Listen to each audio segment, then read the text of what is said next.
Samstöðin í eigu hlustenda, áhorfenda og lesenda. Já, komið sæl og blessuð. Við viljum að reyna að halda áfram að kryfja þjóðmálin hér á Samstöðinni. Í gær heyrðum við sagnfræðing, konu, ræða það að almannaútvarpið okkar, ríkisútvarpið, sinnir ekki lögbundnum skyldum kemur að fræðslu hlutverkinu. Þar hreinlega ekki verið að starfa í samræmi við lög. Nú, sumir hafa talið sig fundið svipuð mein í grunnskólakerfinu og þar hefur verið mikil umræða undanfarið það hve illa íslensk börn koma út í samanburði við þær þjóðir sem við berum okkur saman við í svokallari PISA-könnun. Það ekki nema svona vika síðan síðustu mælingar úr PISA-könnun voru kynntar hjá stjórnvöldum hér á landi sem sýna það að í skapandi greinum eða skapandi hugsun, skapandi hlutarnámsins við Íslendingar enn eftirbátar. Þetta töluverður skellur fyrir Íslendinga því við höfum oft talið okkur trú það að þótt töluvert hafi skort upp á aga og svona sitthvað í þessu samfélagi þá séum við svo skapandi og við séum svo listræn og við séum svo frábæri að fá nýjar hugmyndir og koma með frumlega vinkla á það að leysa vandamál og svo framvegis og ég hef fengið hér í stúdíu til okkar við Rauðaborðið mann sem hefur mikla reynslu af skólamálum. Hann heitir Jón Pétur Símsen, aðstoðarskólastjóri Réttarholtsskóla. Vertu velkominn. Já, takk fyrir að fá mig. Ef við bara víkjum okkur beint inn í þennan síðasta hluta PISA-könnunarinnar sem hefur verið kynntur núna í íslensku þjóðinni, bara áframhaldandi svartar niðurstöður, við bara töluvert undir meðalagi íslensk börn. Ertu sammála því sem ég sagði áðan að þetta var ákveðin skellur? Já, þetta hangir allt saman, lesskilningur og þetta, þó að fólk hafi viljað halda öðru fram eins og þú kannski nefndir hérna í inngangnum að það verið að benda á einstaka fólki eins og Sigur Rós og Sigurmúlana og einhverja einstaka íþróttamenn að við stöndum okkur svo vel og þess vegna við skapandi og frjó. Ég hef haldið öðru fram ég hef talað þetta að sköpun, hún á sér náttúrulega rætur í bara hugtakaskilningi og orðaforða. Því að sköpun ekkert annað heldur en bara hugsanir okkar og ef við höfum ekki orðið yfir hugsanir okkar þá getum við ekki skapað. Þannig að þessa niðurstöðu komum mér bara ekkert á óvart. Kannski það sem hættulegast í þessu það að stór partur eða ákveðin partur skólakerfisins, ekki stór, hann frekar lítill, hann hefur haldið allt öðru fram að með því að grauta öllu saman og að fólk ætti að reyna bara að finna upp eitthvað út úr tómarúmi, að það myndi gefast vel. En sem betur fyrir þetta að mæla marga hluti og þessa PISA-niðurstöður, það eru 28 ríki innan OECD af 38 sem tóku þetta og þar á meðal við. Og þetta mjög fróðlega niðurstöður en ekki í raun kom mér alls ekki óvart því að skapandi hugsun og gagnrýnin hugsun þetta byggir allt á því sama sem PISA-prófi mæli síðan í grunninn sem hugtakaskilningur og orðaforði. Já, þetta sem sagt valkvæður þátttökuhluti. Já, þetta valkvæður þátttökuhluti og þetta var nýtt og sem betur fyrir ákveðu við Íslendingar að taka þátt því að það skiptir máli, svona mælingar skipta máli. Já. Þarna kerfið okkar, grunnskólakerfið og leikskólarnir, þetta kostar rosalega mikla peninga og það óásættanlegt að við fáum þetta út úr kerfinu og í raun við að brjóta grunnskólalög að því markmiðagrein grunnskólalega stendur að við að undirbúa nemendur til þátttöku í lýðræðis þjóðfélagi og ef þú getur ekki skilið einfaldan upplýsingartexta og ert ekki færi að taka saman þekking og upplýsingar og búa til eitthvað nýtt, þá ert ekki færi að taka þátt í lýðræðis þjóðfélagi. Nei, þú þarft að vera læs og þú þarft að öðlast þjálfun í því að bera upp þitt mál. Hárrétt. Það minnir mig á það að einu sinni bjó í Wales og þar var 7 ára gömul fósturdóttir mín, hún fékk á þeim tíma þjálfun í því að koma fram. Já. Mér var sagt að 2 eða 3 árum síðar væri welskum börnum kennt að skrifa viðskiptabréf og svo framvegis. En hér höfum við svona frá ári til árs, ég foreldri, bara svo ég segi það, ég á ennþá börn í grunnskólakerfinu, ég hef átt börn í leikskóla og grunnskólakerfi síðan 1989 og mér hefur fundist einmitt þetta sem að þú nefndir og þetta sem ég var að tala með Ríkisútvarpið að það væri mjög á mörkunum að hægt var að halda fram að laga skyldu væri hér framfylgt og við fáum það einhvern veginn staðfest með þeirri hnignun sem að mælist hér í íslenska grunnskólakerfinu frá ári til árs, ekki satt? Jú, þetta er í raun ekki boðlegt hvað þetta fær litla athygli. Bara frá 2018 höfum við tapað 2 skólaárum. Samt sem áður voru við með skólana mest opna í COVID held ég á öllum ríkjum í heiminum. 2 skólaárum frá 2018. Já, það þýðir það að börn 2018 fengu 10 ár í kennslu.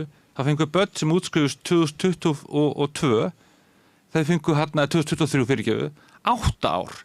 Þannig að það er búið að taka 2 ár af bara frá þeim tíma af börnum og útsvarið hefur ekkert lækkað, fjárausturinn inn í kerfið hefur ekkert lækkað. Við erum bara rangri leið og það sýna það því miður höfum við ekki, fáum við ekki tölur oftar, við fáum á 3 ára fresti með PISA því að allar aðrar mælingar sem mæla árangur, samræmdar þannig mælingar, þær er ekki til staðar, þannig að við bara ausum peningum inn í kerfið, kennarar er að reyna að gera sitt besta og stjórnendur, en þeir sem stjórna og bera ábyrgð, hvar eru þeir? Ég hef ekki verið var við það að þeir komi fram og segi, heyrðu, ég hef ekki staðið mína plikt, það hefur verið hnignun hér frá aldamótum fyrir utan árið 2009, það sem var aðeins hækkun. Hvar er þetta fólk sem ber ábyrgðin á stöðunum eins og hún er í dag? Þú veist að tala íslenska stjórnmálamenn? Já, íslenska stjórnmálamenn og embættismenn á sveitarstjórnarstigi. Embættismenn á sveitarstjórnarstigi, útskýrðu það aðeins betur fyrir mér. Já, það er bara skólaskrifstofur og þeir sem stýra skólamálum, þeir sem leggja línurnar í menntastefnum og stýringu innan sveitarfélagana. Sveitarfélagin ber ábyrgð grunnskólanum, ríkið er búið að framselja grunnskólana til sveitarfélagana og þetta fólk, það er bara að segja, já, þetta er ekki góða niðurstöður, þetta er grafalvarlegt og svo bara gerist ekki neitt. Og það er búið, það er bara sama ræðin og þú flettur fréttum frá 2018 sem niðurstöðuna komast 2019. Það er bara sömu fyrirsagnir og svo 2016 sömu fyrirsagnir, 2013 sömu fyrirsagnir. Þetta er allt sömu fyrirsagnir og mjög mikið sama fólkið og sama stefna sem er við líði. Og það verður engin breyting og það verður engin breyting 2025 heldur. Það verður bara verra og það er alveg ljóst vegna þess að við erum að fjarlægjast það sem skiptir kannski svona mestu máli í grunnskólakerfinu. Það er svona samband nemenda og kennara. Við erum að fjarlægjast þetta er alltaf verið í einhverjum skjám, krakkarnir að vinna meira svona einhvers staðar hér og þar, þeir eru ekki missa tengslin við kennararnir sín, þetta er alltaf auka svona og félagsfærnin eins og hún bara sýnir í skýrslunni 2018, við vorum eftirst í Evrópu í félagsfærni. Þannig að börn hérna á Íslandi, allsnæktar landinu í Íslandi, þau eru bæði þannig að þau get ekki skilja upplýsingateksta, einfaldan, og félagsfærnin hrakar. Þau eru að taka upp síman og hringja í fólk. Þetta er allt komið inn í einhvers konar skilaboð og annars líkt. Þannig að félagsfærnin sem er grunnþátturinn í mannlegum samskiptum, henni fer hrakandi líka. Þannig að við erum ekkert á góðum stað með þetta og ég óska bara eftir að einhver axli ábyrgð á þessu. Hvað eru þær þjóðir sem eru að standa sér best í menntamálum, Evrópuþjóðir sem við horfum til, sem fyrirmynda þessum efnum, hvað eru þær að gera öðruvísi en við? Ég veit að Finnar stóðu sér mjög vel, en síðan þegar þeir fóru að appa upp eftir okkur, þá fóru að molna undan þeim, þannig að þeir eru ekki á sama stað að þau voru. Hvað eru þjóðir að gera betur og öðruvísi en við? Ég veit að Svíar er til dæmis að hætta með skjáinuna. Þeir eru að fara stíga aftur inn í svona grunninn. Ég veit til dæmis að það eru mælingar af þeim löndum sem að standa sér betur en við. Það eru svona, menn fylgjast með því hvort að börn séu orðin læs eftir fyrsta og annan bekk. Öll börn geta orðin læs eftir annan bekk, svo lengi sem það er ekki bara svona líffræðilegir mengallar á því að þau geti ekki lært að lesa, einhvers konar lesblinda. Eru nágrannar þjóðir okkar með samræmd próf? Já, það er misjafnt eftir þjóðum, en það eru mjög mörg lönd. Ég held að það er ekkert ríki í heiminum sem er ekki með neina samræmdar mælingar á leik, grunn, framhalds og háskólastigi. Við erum eina held í þjóðin. Af hverju eru við eina þjóðin? Það er bara nákvæmlega spegilmynd skólapólitíkurinn sem hefur ríkt hér bara frá því að sveitarfélögin tóku við. Þá er stöðugt verið að reyta utan á þessar litlu mælingar sem hafa verið. Er það til að spara pening? Nei, þetta bara skólapólitík. Það bara talið að að mælingarna stýri skólakerfinu nóg mikið. Ég segi, mælum það sem á að mæla. Þú veist, mælingar geta ekki mælt allt, en mælum það sem á að mæla, þá vitum við allar hvað við erum stödd og hvert við erum að halda. Ef við mælum ekki neitt, þá vitum við ekkert, við nefnum á 3 ára fresti og við finnst alltaf koma okkur í opna skjöldu, allavega svona ákveðnum hópi þeirra sem stjórna, að hversu illa okkur gengur. En það bara þannig, ef við breytum engu, þá gengur okkur ekkert betur næst. Það bara að við reynum sömu hugmyndina aftur og aftur og aftur og aftur, það mun okkur ekkert ganga betur. Nei, og þótt að kunna vera skellur fyrir börn að ef þau upplifa það að staða þeirra í skólakerfinu ívið veikari heldur en þau vonuðust eftir, eða foreldra þeirra, skellur fyrir alla fjölskylduna sem gæti þá kannski leitt til inngrips. Þótt þetta sé kannski óþægilegt að fá þessa mælingu, ef hún ekki góð, þá nú sennilega ekki þægilegra eða einfaldara að fá veruleikann framan í sig einhverjum árum síðar. Þegar við köllumst full orðin eða erum að nálgast að verða við verðum bara brottfall í framhaldsskóla og þetta það í raun, við verðum að taka lífsgæði og tækifæri af börnum með að hafa þetta svona. Helmingur drengja, hann skilur ekki það sem fer fram í fréttum. 1/3 stúlkna skilur það ekki heldur. Og samt eru fréttir mjög einfölduð útgáfa af flóknum veruleik. Já, og hvernig heldur að sterk hagsmunaöfl geti ekki einhvern veginn stjórna þessu fólki þegar framlíða stundir með öllum þeir áróðri sem að smeyja inn í alls konar bergmálshella og algoritma samfélagsmiðlana. Þú veist, þetta lýðræðið bara í stór hættu út af þessu og það virðist ekki margir allavega spá í það. Og stjættaskipting eykst, munur á milli þeirra sem eiga og geta og hinna sem gera það ekki, hann eykst og eykst og eykst. Og þetta að mínu mati mesta þjóðfélagsmein okkar Íslendinga sem stöndum frammi fyrir núna. Og við sjáum bara áherslunar í þessu. Að við fengum PISA-niðurstöðurnar í desember og svo koma áramótin, það sem að vera rifjið það sem gerist markvert á árinu. Forsætisráðherra sem var þá talaði ekkert þetta og frétta annálar bæði stöða 2 og RÚV, það var ekkert talað þetta þar. Nei. Þannig að þú veist, áherslan á þessi mál afar takmörkuð. Þessi sópaðandi teppið. Já, þú ert að tala mig sem ég tel mjög jákvætt. Það ekki víst ég væri að því ef ég ætti ekki sjálfur börn í grunnskóla. Nei. Af því að ég er svo og ég er gamall. Já. Ég er að vera 60 og ég það er ekkert gamall. Og ég get borið saman bæði minn feril sem nemanda í skóla fyrir öllum þessum áratugum og svo get ég borið saman skólagöngu barnanna minna á löngu tíma og ef þessi veruleiki væri ekki fyrir framan mig og ég heyrði ekki gagnrýnisraddir barnanna minna, þá var ekkert víst að ég væri meðvitaður fyrir mikilvæg þess að setja þetta á dagskrá. Það sem þú varst að segja núna ákveðið lykilatriði. Það vegna þess að við skoðum bara hverjir þessum stjórn og í efstu lögum menntakerfisins.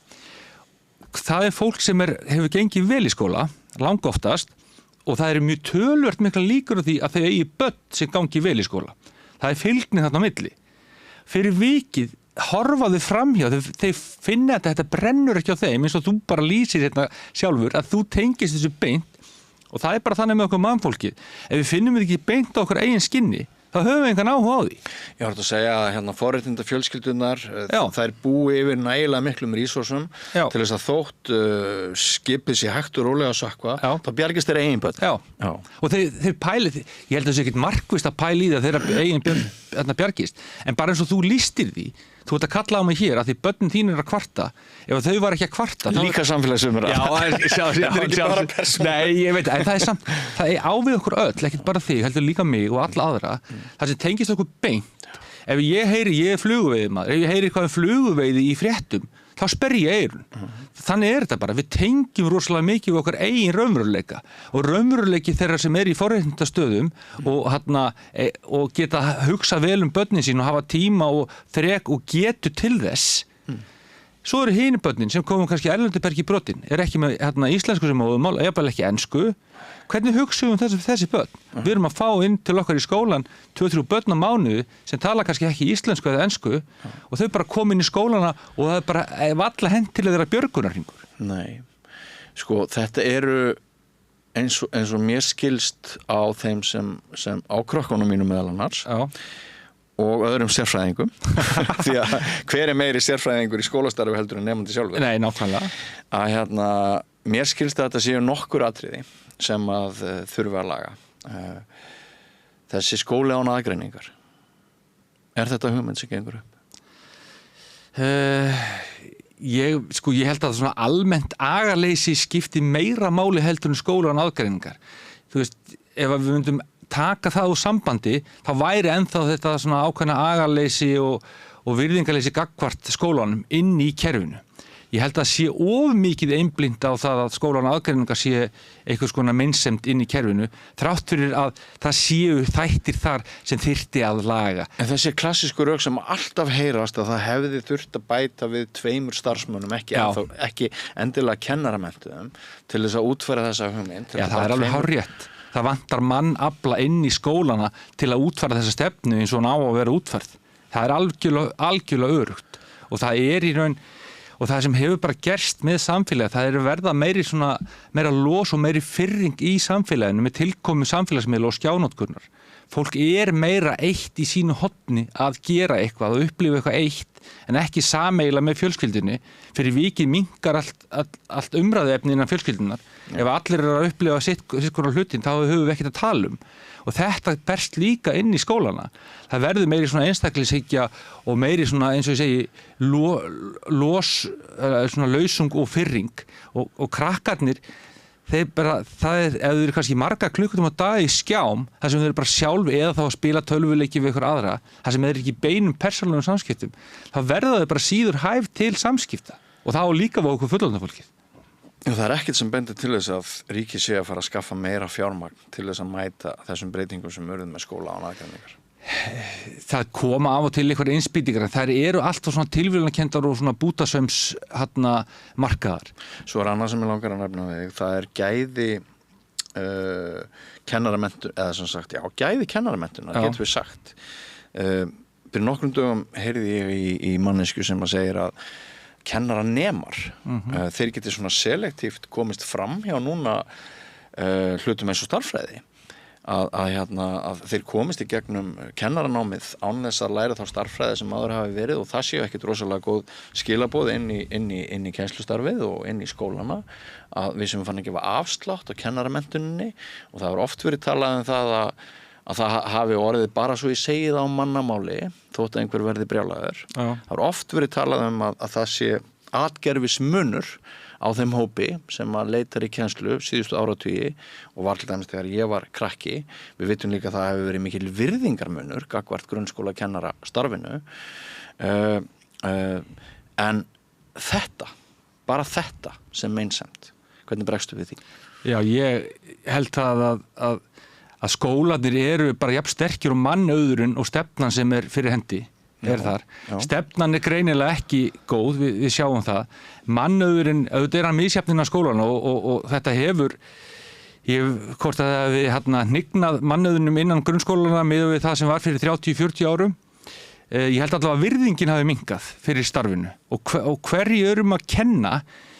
Ég gerir mér ekki alveg grein fyrir það, kannski bara virðingin sprettur kannski innan frá okkur bara sjálfum, við höfum bara að bera sjálf meiri virðingu fyrir okkur en það sem skiptir bara ofboðslega miklu máli, við fáum rjóma mannauðs inn í kennararnám og ég held að við getum gert töluvert betur þar þó fullt af flottum kennararnámum séu, þá gætum við gert enn betur og hætt svona einhvern veginn að upphefja störf sem eru, ég vil nú ekki tiltaka eitthvað störf, en það sótt kannski, það auglýstar 5 stöður og það kannski 150 sem sækja þessi stöður og þetta eru stöður sem ekkert rosalega hátt borgaðar, en síðan ef það verið auglýstar kennurum, þá sækir kannski engin réttinda kennar þær stöður. Þannig að þetta svona kannski sá veruleiki sem blasir við stjórnendum skólana að mannauðurinn sem sækir stöðurnar, þú getur kannski ekki endilega valið úr ofboðslega stórum hópi af sterkum umsækjendum. Og það alltaf, ég bara finn það í Reykjavík að raunveruleikinn sá sem betur fer hefur maður getað ráðið ágætis hópa af kennurum en við erum ekkert sterkar heldur mannauðurinn sem inn í grunnskólanum. Það er fólki sem skiptir máli en ekki kerfin. Já, en þessi umræða með að það sé verið að létta námi, létta fólki að verða kennarar með því að það sé að skauta fram hjá starffræði og öðru slíku sem að... Já, en það þá það hérna, ég hef ekki grandskoðað kennsluskólana í HÍ en hérna, ég hef heyrt þetta líka og ég held að þetta sé rétt, ég hef séð svona sterk rök farið fyrir því og ég held að við getum alveg sagt það við hérna, þeir sem að mennta kennararnir í Íslandi þeir þurfa að gera það sig í brók af því að það eru kennararnir okkar sem eru hérna úti á Akureyrinum sem hafa bara verið í kennaranámi annarkvæmt í Háskóla Íslands eða Háskólanum Akureyri og þar mannauður ræktaður upp í það að verða kennari og það þarf greinilega að breyta einhverju þar líka því að það fólki sem við verðum breytingin fólkið og svo stefnan sem að þeir sem bera ábyrgðina setja þannig að það hérna, við þyrftum að auka kröfunar inn í kennaranámið og í kennaranáminu töluvert mikið því að þá kemur líka virðing með því að það þú fréttir að eitthvað nám sé erfitt en gefandi þá munur fleiri sem eru svona dugandi sækjast í það nám. Þú rættir áðan að sko sveitarfélögin væru náttúrulega með þennan málaflokk einu sinni var það ríkið við útskrift HR nema helgina þá var þarna maður frá viðskiptaráði sem að var svona hann var kannski ekki beint að tala fyrir einkavæðingu grunnskólana en hann var svona impra á þeim hann var nokkuð harðurður og hérna hann var að bera saman rekstrarform háskólans í Reykjavík og grunnskólana. Já, einmitt. Þetta hefur nú þótt ansi viðkvæm umræða á Íslandi að hérna ef einhver hefur ætlað að þora impra á því að einkavæðing grunnskólana gæti verið lausnin og við höfum svo sem mörg dæmi það í nágrannalöndunum að ójöfnuður hefur aukist og það þetta klassíska að þú grefur undan ríkiskerfinu til þess að segja, miðla þeirri hugsun til almennings að kerfið orðið ónýtt, við erum að gera eitthvað ótækt. En sko, ert þú sjálfur bara fylgjandi því að grunnskólakerfið á Íslandi á grunni þess að það sé búið að eyðileggja það, þetta sé ónýtt að verði einkavætt? Ég held að einkavæðingi sé ekki lykillinn að þessu, það þarf bara að horfast í augu við hver staðan og laga hana vegna þess að bara eiginlega eins og þú lýstir hérna bara í þínum orðum og rétt á hann að ef við farum einkavæða eitthvað kerfi sem ónýtt og þá kemur einhverju skólar út úr því og þá væri hinir bara skildir eftir og ójöfnuð myndi aukast í landinu og tækifæri barna, við erum að hafa semst tækifæri að krökku núna með því útskrifuðu þannig get ekki skilu einfaldan upplýsingateksta ég held að það myndi bara aukast og ríkisskólarnir myndi sitja eftir skólar eiga verið jöfnunartæki ég myndi samt segja það fyrir sjálfa mig að mér þetta ekki leiðilegt að maður hefði svona fleiri atvinnumöguleika heldur en að vinna bara hjá ríki eða sveitafélögum sko það verið ágætt að geta unni hjá einhverjum öðrum stofnunum en þá ég hugsa sjálfa mig en ekki nemendun ekki börnin í landinu ef ég hugsa börnin í landinu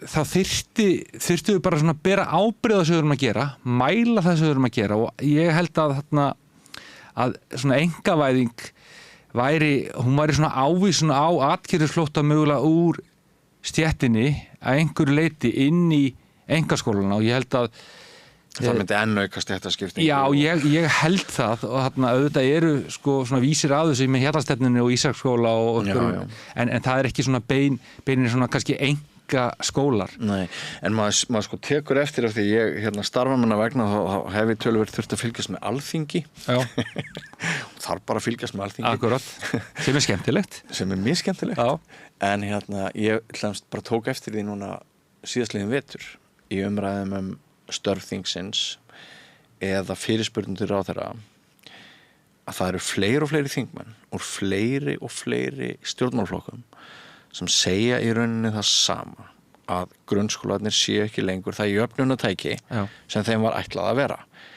og svo svona liggur ósagt hvað að koma næst en þetta ekki staðreynd að þetta átti að vera jöfnunartækið við komum frá ólíkum heimilum og það voru kennarar þeir bjuggu yfir agavaldi þeir gáttu sagt okkur hvað við áttum að gera það var ekki tækt að það var ekki mannréttindabrót að bara kennari segði manni en það var hann fagmaðurinn í stofunni fullorðinn fagmaður auðvitað vitum við það alveg að það voru nemendur sem féll á milli skips og bryggju kerfið var mjög hart og miklu harðara en það er í dag held ég en það var náttúrulega skilvirkara og það var meiri ægi og það kom sumpart betri hlutir út úr því bara svona svo ég skauta þess aftur en hvaða leið fær til þess að koma okkur aftur inn í þennan jafnaðarbúning sem grunnskólarnir voru og teljum þær hafi verið. Sko, agi og agavald getur náðst með alls konar hætti. Það að vera með ógnarstjórn og líka bara góð tengsl og virðing og væntumþykju. Já. Og ég veit það sem að upp í þeim skólasamfélagum sem ég hef verið í réttaraskóla og melaskóla, þar hefur þetta tekist bara alveg bærilega með góðum, jákvæðum tengslum við allt skólasamfélagið. Þekkja nemenduna, vita hverju þau eru. Ef að krakkarnir finna að þykir vænt um það og ef þú berð virðingu fyrir þeim, þá munið að gera það fyrir þig líka. Það er miklu auðveldara að stjórna en þannig. Þú getur bara verið með stóran hópa úlingum, risastóran, að þau virða þig og vita hverju þú ert og vita að þú stendur með þeim og berð hag þeir fyrir brjósti, þá munið þeir líða þér. Það er bara þannig. Auðvitað eru einstaka nemendur. En hvernig eykur jöfnuð? Hvernig nærðu jafnaðar hlutverkinu? Með þessu að þú nærð tökum á og þú nærð stjórn inn í skólanum, bæði í skólanum og kennslustofunum. Fyrir vikið áttu auðveldra með að þú þarft að þá vera með ígrundað hvaða námsefni þú ert með og þú tryggir það nokkurn veginn eins og hægt að það komist allir yfir það námsefni sem er svona ákveðin grunnur í þessu og þú verður náttúrulega að kenna að þau geti lesið og tryggja það að orðaforði námsgreinanna hann sé að þau læri hann jafnt og þétt frá 6 ára bekk og ég myndi segja bara úr leikskólum því að 96-78% nemenda í leikskólum þá þyrfti bara strax að vera með markvissa orðaforða kennslu í leikskólanum ef þú bætir við nokkrum orðum á hverjum degi þá ertu komin búin að auka orðaforða nemenda ef þau komu leikskóla inn í grunnskólan gríðarlega mikið ef þú heldur sérna áfram í 6, 7, 8 og 9 ára bara upp í unglingadeildirnar bara þetta að kenna þeim góðan orðaforða, námsorðaforða, það myndi auka jöfn gríðarlega. Við myndum hækka í PISA og það þýðir það að við erum að auka tækifæri nemendana, við erum að auka jöfnuð, við erum að jafna tækifæri nemenda eftir 10 ára skyldanám. Það er ekki bara það niðurstaðan í PISA verið betri, það er aukaatriði. Aðalatriðið að nemendur öðlis jöfn tækifæri eftir 10 ára skyldanám eða 13 ára ef við erum búin að vera 3 ár í leikskóla líka. Og þetta, bara grunnurinn að þau snái tökum á lestri, hafi mikinn og góðan orðaforða, geti tjáð sig í ræðu og riti, sé þokkalegi í starffræði og góði félagsfærni, þá verða þeim allir vegir færir. En ef kennari þarf að forgangsraða tíma sínum og hefur ekki allt á sínu færi að auka jöfnuð, að draga upp þá sem eru verstaddir eða hampa þeim sem eru bestir, hvaða leið á hann að fara? Það þarf náttúrulega bara meiri mannaflæn. Við megum ekki kaffara kennari í stórum hópum eða fjölbreyttum hópum. Annar vandi nefnilega sá að hlutfall mjög góðra nemenda á Íslandi, það er bara að verða mjög lágt líka. Já, það lækkar og lækkar. Það lækkar og lækkar og þá erum við ekki að fæða á ykkur leiðtoga eða afburðafólk sem allar þjóðir, öll samfélag þurfa. Þú spurðum leiðir, við erum með svona einfalda leiðir við skóla hjá okkur að krakkarnir velja sér hópa eftir hvað þið telja sér fyrir stadda í náminu. Þannig að þau velja sér, ég held að ég sé góður í starffræði og ég vel það hóp 3 og fyrir vikið söfnum við saman þeim krökkum og þeir safna sér saman sjálfur, þetta þeirra val, ekki okkar val og það verða þá stórir hópar, kannski 28-30 manns í þessum hópum, menn þeir sem staða höllustu fæti, þeir fá meiri stuðning, það er kannski 10 manna hópar. Þannig að svona getum við svona nýtt mannauðin innan skólans og skilvirknin verður miklu meiri. Nemendur sem kannski hafa aldrei upplifað sér sem sigurvegara, allt í einu komnir inn í hóp þar sem þeir finna að þeir eru sterkir og ef þeir hafa áhuga á seinna meir að fara í aðra hópa sem þeir sjaldnast hafa áhuga á vegna þess að þeim gengur vel eða líður vel í einhverjum hóp með góðan kennara, það vill fólk ekkert skipt um hóp. En þetta er hort svona hornauga af sumum að krakkarnir fá að velja sér hópa eftir hvað eru stattir í náminu. En þú ert mjög harður í orðum gagnvart stjórnvöldum. Já. Og enda síni tölfræðin það þarf aðeins að tukta þetta fólk til. Já. Og þetta er mjög eiginlega bara andstyggilegu veruleiki á sama tíma og allir Íslendingar hljóta vilja að við séum með sem besta grunnskólakerfið og bara í heild sem besta menntakerfið og það er óbúslega mikið undir framtíð okkar þjóðar öll undir þá er svona fullt af heilugum kúm hárrétt. innan kerfisins Hárrétt. sem rífa bara kjaft og hver vísar á annan Hárrétt. og enginn axlar ábyrgð einhvern veginn. Það get ekki orðað þetta betur. Við erum í frjálsu falli og það sem verst maður sér ekki að neitt sé að gera neitt róttækt í það því. bara hárrétt hjá þér. Og ég harður vegna þess að það eru börn sem eru undir. Þetta framtíð barna. Ég hef engan áhuga því að vera starfa í kerfi þar sem framtíð barna stemt í voða. Það sko framtíð okkar sem Íslendinga og svo bara einstaklingarna sem eru þarna undir. Svo fáum við ekki svona vita niðurstöðunar úr PISA-niðurstöðun, úr PISA-prófinu. Þannig að foreldrarnir sem eiga sér börn sem get ekki lesist til gags, þeir viti ekki að þetta eru börnin þeirra. Þeir hafa ekki hugmynd það. Þess vegna náttúrulega líka bara, þessna erum við svona fljótuðu svoðandi að feigða rósi líka því að foreldrarnir halda kannski að börnin þeirra séu miklu betur stödd en þeir eru stödd og hafa ekki hugmynd það að við mælum ekki neitt námsárangur nema þetta PISA-próf á 3 ára fresti. En komdu með það svona undir lokin áður en ég sleppi þér út í góða verið. Bara komdu með það á 2 mínútum hvað raunverulega þarf núna til þess að ná viðspyrnu, til þess að þú getur bara selt ungum foreldrum Íslands það að það sé eitthvað vit í því að búa til börn að verði sæmilega séð þau að það mun ekki bara mæta þeim vanræksla í menntakerfinu og þau þurfi bara stökkva stað til annarra landa til þess að bjarga framtíð barnanna þeirra. Ég veit ekki hvort ég geti leist þessa lífsgátt á 2 mínútum en það sem ég sé allavega fyrir mig sem skiptir miklu máli að allir starfsmenn leikskólana tali mjög góða íslensku og sé að tala við börnin allan daginn. Hvort sem það stuðningsfullur af matráður, leikskólakennarar og deildarstjórar, það sé alltaf að tala við börnin, ég veit þetta er gert, en bara að það sé allir í leikskólanum sem tali góða íslensku, matráður nýti tíman sem að hann kemur kannski með matinn inn og tali þá hvað er í matinn og þannig eykst orðaforðið barnanna. Við tengjum saman kynslóðir. Ég varpa þeirri hugmynd fram að fá fólk sem er hætt að vinna en hefur áhuga að fara og láta gott að sér leiða, fara á smá námskeið og það fari inn í leikskólana og lesi fyrir börnin eða segið sögur og nú nýti orðaforðan því að fólk sem er fætt 1960 og seinna, ég held að það búi gríðarlega fallum og góðum og miklum orðaforða sem að geti skilast til yngri kynslóða með að tengja saman þessa kynslóðir. Síðan strax í grunnskóla sem er skyldunám að við tryggjum það að allir nemendur sem ekki eru með eitthvað svona líffræðilegar hamlanir verði læsir eftir annan bekk með mælingum. Við fylgjumst með þegar barnið búið að læra 5 stafi, þegar barnið búið að læra 12 stafi, sendum það heim. Jón Pétur er komin á F núna. Hann kann að tengja saman F og á. Hann getur sagt fáni. Þegar við gerum fólk svona meðvitað stöðu barna þeirra stanslaust, þá verða foreldrarnir miklu áhugasamir það, horfa framfæri barnana. Þetta þurfum við að gera, við þurfum að vera með mælingar og tryggja það að þessum grunni sé náð. Honum er ekki náð í dag. Þetta er ekkit rosalega flókið það sem ég er að segja. Það er að byrja á leikskólanum, það sé töluð íslenska það, þessi böðuð upp úr íslensku. Síðan séu mælingar alveg bara þéttar þangað til allir nemendur sem geta líffræðilega séu orðnir læsir eftir annan bekk. Þegar ef við náum þessu, þá verður hitt allt miklu auðveldara. Þú getur ímyndar að vera inn í skóla 1., 2., 3., 4., 5., 6., 7., 8., 9. og 10. bekk. Þú skilur aldrei það sem fer fram í kennslustofunni. Hvernig heldur þú komið til með að haga þér? Eftir 10 ára þjáning og afplánin inn í skólanum, þú skilur ekki neitt.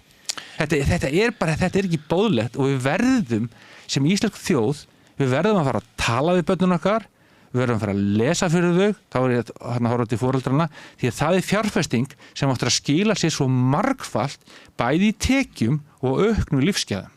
Já, en svo eru líka einhverjar stefnur núna sem að segja að við eigum að brjóta niður veggi skólana sjálfra, fara með þau út í náttúruna, tengja þau við samfélagið með öðrum hætti en verið hefur. Er það eitthvað? Það má alveg blanda þessu inni. Ég held almennt að sérhæfing, að hver og einn inn í skólanum gera það sem hann er bestur í, það skiptir máli. En við sem ekki að róta öllu saman inn í einhvers konar grauta sem enginn veit hvað hann er almennilega að gera. Það er svona virkstefna núna að vera með þetta allt í bland og enginn viti almennilega hvað hann er að læra, hvort það sé að læra starffræði eða sögu með alls konar svona tengingum. Ég held þarna að við þurfum að auðvitað þegar grunnunum er náð, þá má fara að tengja saman en ekki fyrr. Við þurfum að öðlast þennan grunn sem er í íslensku og starffræði. Ef við erum með hugtakaskilningin og orðaforðan á hreinu, þá getum við eins og bara í PISA-prófinu núna, ég veit ekki hvort þú skoðaðir það hvernig spurningar voru þarna í þessum sköpunarþætti. Ég skoða lítilega, já. Já, það var sólin að tala um jörðina. Já. Þú þurftir að búa til svona texta inni fyrir það. Þú þarft að vita aðeins um sólina og jörðina til að geta búið eitthvað til. Þú veist, ef þú veist ekkert um jörðina og sólina, þú hefur ekkert fengið neina kennslu um það, þá getur í raun ekki búinu til og skila bara auðu. Og svo líka bókakápa með einhverju ártali 63-29, þú þarf að hvað þessi bók. Ef þú hefur engan orðaforða til að geta hugsað, það myndi ekki geta tjáðið um þetta og þá kemur illa út úr þessu sem kallað sköpun. Já. Ég held við séum búin að ofmentast sem þjóð. Já, það er sammálaðið líka. Allt og margar lélegar prógraður. Já.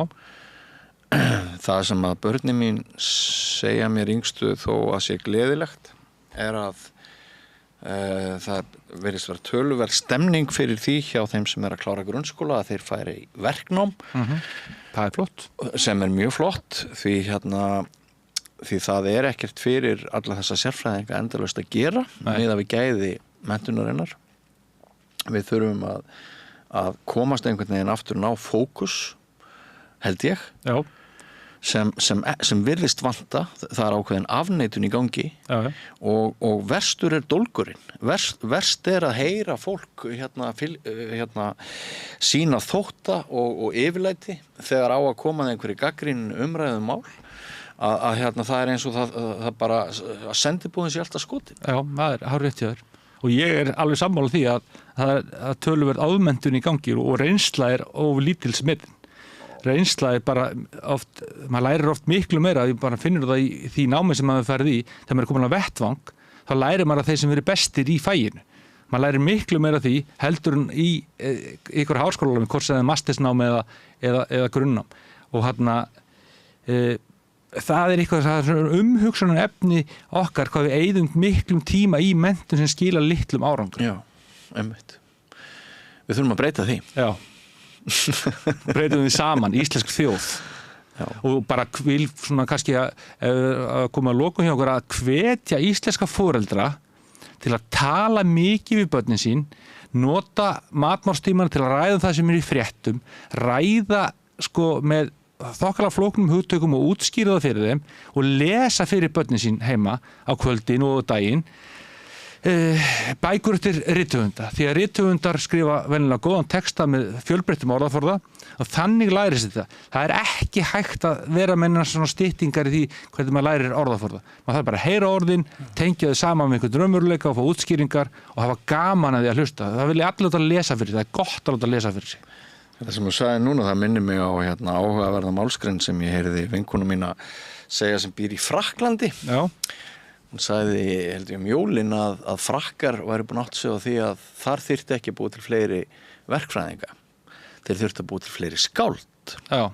Vegna þess að skáldið býr yfir ímyndunaraflinu sem kveikir sem nær til almennings með þeim hætti að þá getur hann ímynda sér hvernig væri hægt að komast meðal annars upp úr þeim hjólfurum sem við erum föst í hér í íslenska grunnskólakerfinu. Akkurat.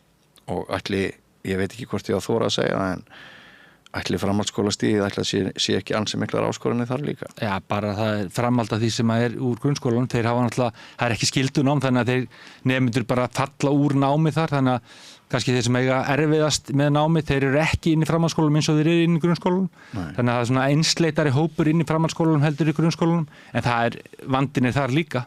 Ég heyri það alveg, ég tala við fullt af stjórnendum í framhaldsskólanum og þetta hefur breyst töluvert á síðustu árum inn í framhaldsskólanum. Við erum að tala þjóðina sem að vitnaði í hávamáli hverju einustu ræðu fyrir 30-40 árum. Já, akkurat. Og við stórglæsilega saga okkar náttúrulega aftur í tíman. Menningararfurinn sem fylgdi Íslendingasögunum og öllu því. Já, akkurat. Þetta eru gríðarleg verðmæti. En það stendur ekki allt of mikið eftir í augnablikinu. Nei. Nei. Við sáum það bara í forsetakosningunum og spurningunum sem var þar að hvernig fólk gætt svarað svona almennum spurningum. Já, við sáum það. Já. En við sáum líka þar vildu margir fjölmiðlamenn að þú byggir yfir svona sterilli þekkingu. Akkurat. Á meðan þekking sem komað utan og að vitna í bandaríska sjálfshjálparbók, það þótti eitthvað óbúslega ófínt. Akkurat. Það var áhugavert. Mjög.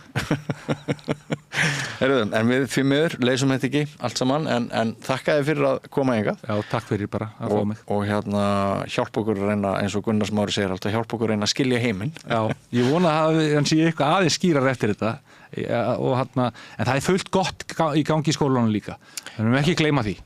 Það er fullt gott í skólanum.